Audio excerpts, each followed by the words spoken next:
Hey, welcome to Project Beats. This is Joven. Today we'll be doing another IEM review.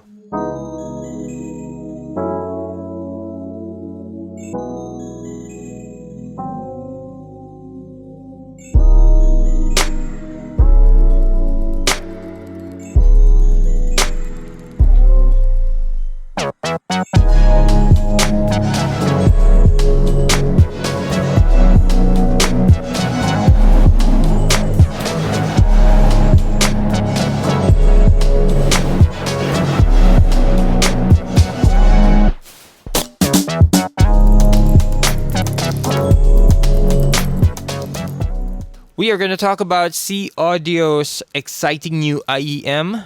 It's called the Anou or the Yume.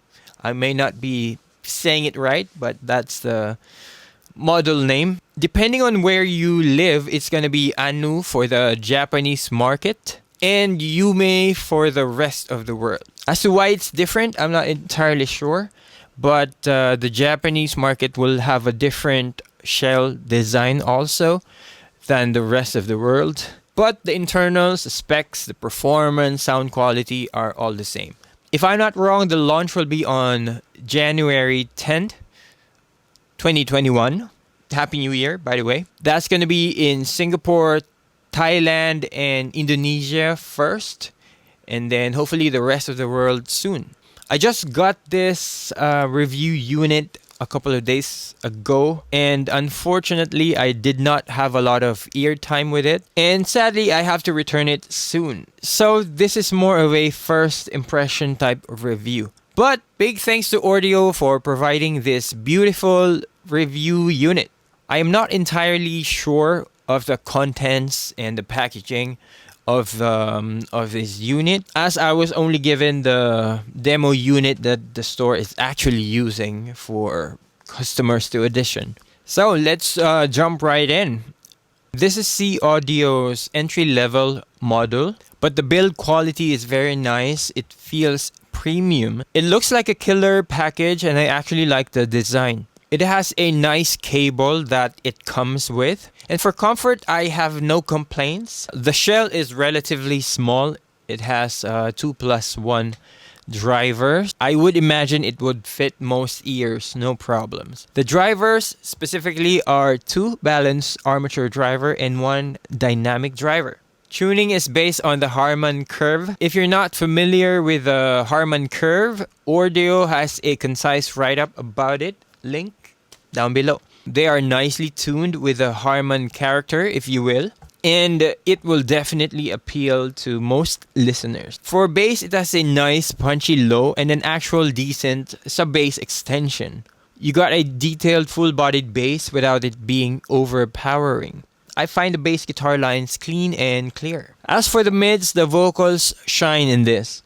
It's not too overpowering, but the vocals are a bit forward, especially for female vocals. The instruments has a natural sound pop. It's not too forward, but it's clean.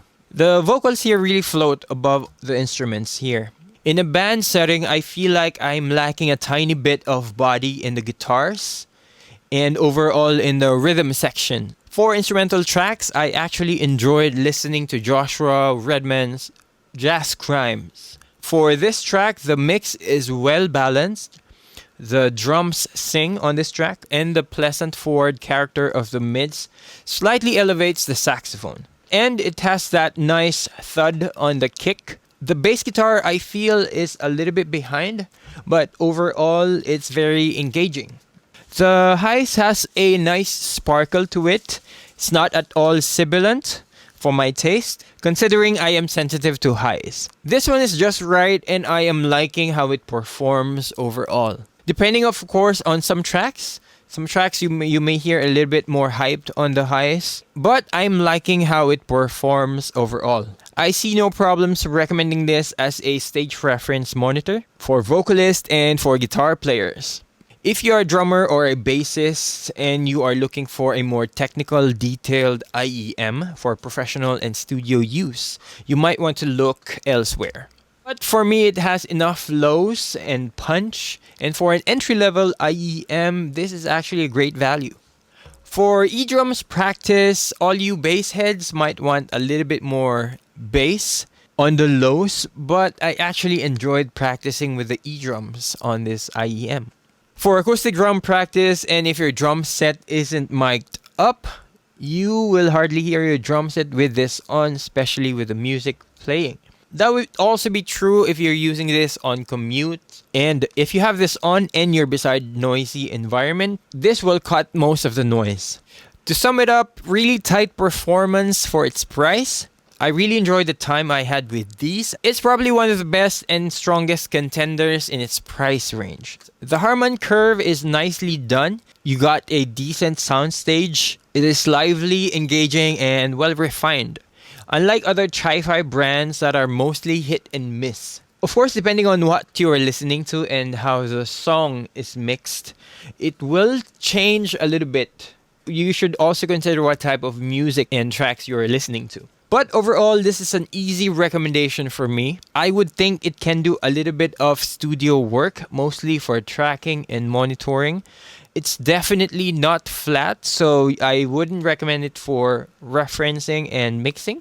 So if you're on the market for a high-end entry-level IEM, you definitely have to check this one out. Introductory price is 225 Singapore dollars. That's about 160, 170 US dollars. Purchase links will be at the description. Alright, that's it from me. I hope you find this helpful. If you haven't yet, please consider subscribing and hit the bell so you get notified on the next video. See you on the next project.